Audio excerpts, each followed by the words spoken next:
السلام عليكم ومرحبا بكم في مطبخ ميري. اليوم راح نحضر معاكم بسبوسة في قوالب فردية جد اقتصادية وعصرية، والبنة ما عندي ما نقول، بمقادير مضبوطة متوفرة في كل منزل. تقدر تعتمدها ربة البيت كمشروع للمقاهي. البسبوسة راح تجي معسلة ومشربة، وصفة ناجحة 100%.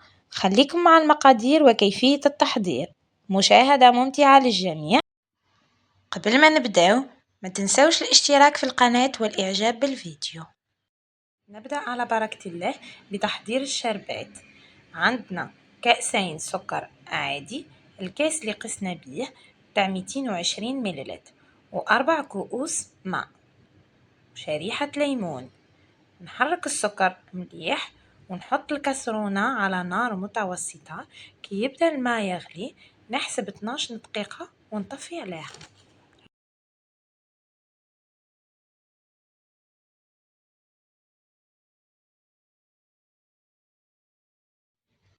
بالنسبة للبسبوسة راح نستعمل علبة الياغورت نكيل بيها السكر وحليب والزيت. عندي حبتين بيض، البيض يكون بدرجة حرارة الغرفة. نزيدله علبة سكر عادي. العلبة المستعملة هي علبة الياغورت ورشة ملح.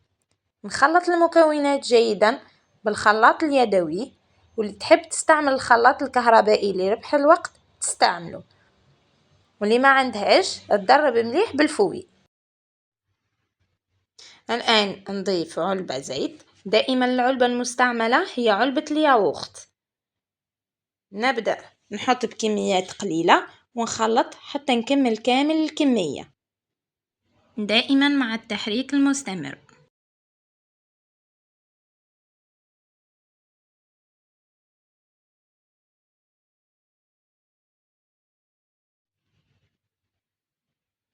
نضيف كيس حليب يكون دافئ ونحرك.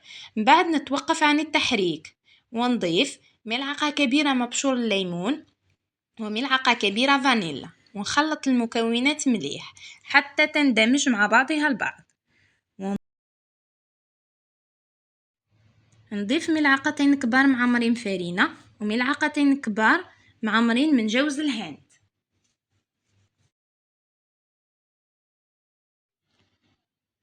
نزيد علبة ونصف سميد متوسط، ودائما للتذكير العلبة المستعملة هي علبة الياغورت. نخلط السميد ونضيف كيس خميرة كيميائية ما يعادل 10 غرام. نخلط المكونات مليح حتى تندمج مع بعضها البعض. نغطي الخليط بكيس غذائي ونخليه يرتاح لمدة 4 دقائق، به السميد والفرينة وجوز الهند يمتصوا كمية من السوائل. هنا بعد مرور 4 دقائق الخليط ثقال مش كيما في الأول. هذا هو القوام اللي نحتاجوه. نحرك الخليط. أنا نحطه في إناء به يسهل عليا عملية ملء العلب.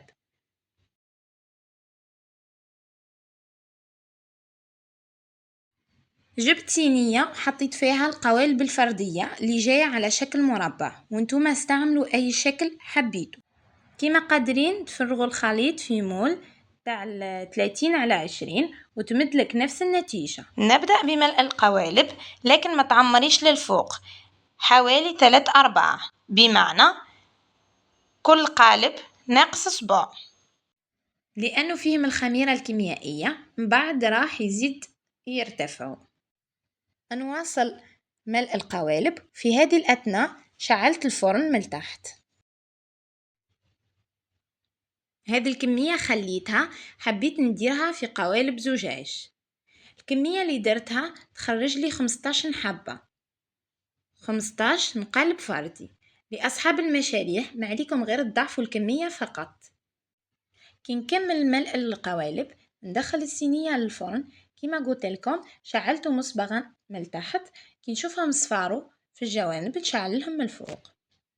البسبوسة بعد ما طابت وهي سخونة نشربها بالشربات باردة. أنا دائما نطيبها قبل تحضير البسبوسة باه تبرد، لأنه كون نديرها سخونة مع البسبوسة سخونة تجينا معجنة. شوفوا كيفاه الكمية اللي نحطها تاع الشربات تشربها البسبوسة.